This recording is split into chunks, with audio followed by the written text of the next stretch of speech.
This past weekend at Revolution, we saw the final farewell, his final match of arguably one of the most iconic, one of the most legendary figures in pro wrestling, not only today, but pro wrestling history.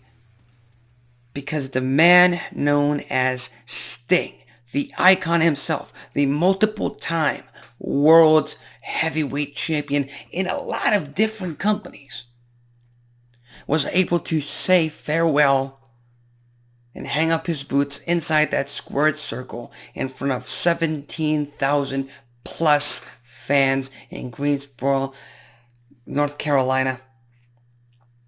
And he was able to do it in the main event of Revolution, and he was able to do it as champion. He was able to retain his title and maintain his perfect record in All Elite Wrestling, 30-0, and send the crowd home happy, obviously, because they were all there to witness Sting's final match in his legendary pro wrestling career.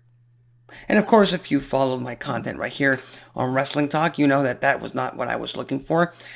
I was expecting the three-way match to be the main event. And I was expecting the Young Bucks, the EVPs, to walk out brand new tag team champions. Because I felt that would fit in well with their current heel gimmicks. That would get them a lot of heat. That would get them something else. Something big. Something, dare I say, iconic to brag about every single time they were in that ring. They retired Sting. They beat Sting in his final match. Obviously, that wasn't the case. Obviously, Tony Khan and the creative team in AEW had something different in mind. And you know what? It worked out absolutely perfect because it was pretty damn near perfect. His farewell, everything, every single aspect of Sting's final appearance for AEW was pretty much perfect. To the countdown to Revolution, 20 plus minutes. If you haven't watched that video on AEW's YouTube channel, do yourself a favor. Watch it. You will not be disappointed. You'll actually be extremely entertained, and you'll have a greater appreciation for the icon Sting and his career and what he was able to do with AEW. To his entrance, initially when they brought out Surfer Sting and NWO Wolfpack Sting prior to the actual icon Sting's entrance, I initially thought that they had just hired independent wrestlers local to the area. And I thought, well, they look a whole lot like Sting in his younger years. And guess what? Coming to find out, obviously via social media, the Twitter ramblings throughout the pay-per-view, those were Sting's sons, of course, dressed up, paying homage, honoring his father during his last appearance, during his last match with AEW. And of course, it made absolute sense because they both looked exactly like their father in the 80s and 90s. So good on that. Again, perfect way to pay respect to Sting in his final match. And we have the match itself. We have Darby Allin's crazy ass spot going through glass, which again I'm not a big fan of because there has to be some logic when it comes to these pro wrestling's minds, and they refuse to try and actually work some psychology in there, and they just want to go for the big spots. And again, it creates a big amongst the crowd, but it just hurts you in the long run. It hurts you in the long term.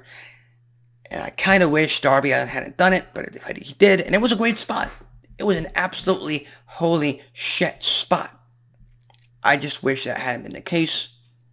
And of course, in perfect wrestling psychology 101 fashion, the heels get their comeuppance. The heels get their receipts. And just like the Young Bucks, the EVPs, crashing Sting and Darby Allin's victory and championship coronation a few weeks ago on Dynamite, and then proceeding to attack Sting's sons in that squared circle in the middle of the ring, well, we get the exact same, well, not the exact same, the exact opposite in this case for the pay-per-view itself for Revolution, because Sting's sons, along with Sting himself, along with Darby Allin, well, they all delivered stinger splashes to the EVPs of AEW.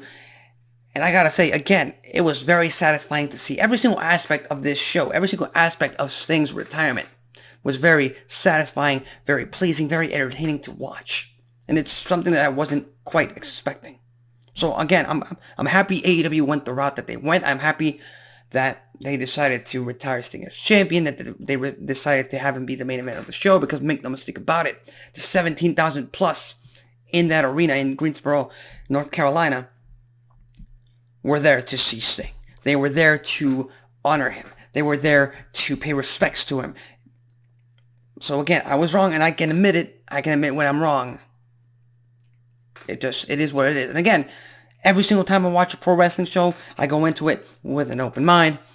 And all I'm asking for is to be entertained. And Revolution, Sting's final farewell, Sting's retirement match was everything and even more.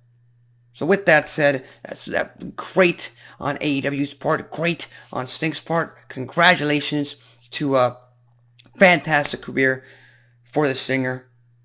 And again, I've been a fan of Sting since 2009, 2010, when I first laid eyes on him, back in TNA Wrestling. I didn't watch him during the Main Event Mafia days. I've seen videos of it, obviously, the attitude there of the Monday Night Wars, I was far too young to be watching wrestling back then. But, you know, it does suck that he does retire, but it is a physical sport. It is a physical business. At some point, Father Time catches up to all of us, and it's time that Sting hang up his boots. So again, those are my thoughts on his retirement show, his final performance, which again was pretty damn fantastic for a 60-plus-year-old man, a 60-plus-year-old legend in the business, the icon Sting. So with that said, what are your thoughts on Sting's retirement match? Did you enjoy it? Did you think that they had the right call by having him retire as champion in the main event of Revolution? Leave your thoughts, comments, and predictions in the comment section below. With that said, my name is Alexis Carrillo. This has been Wrestling Talk, and I'll see you next time.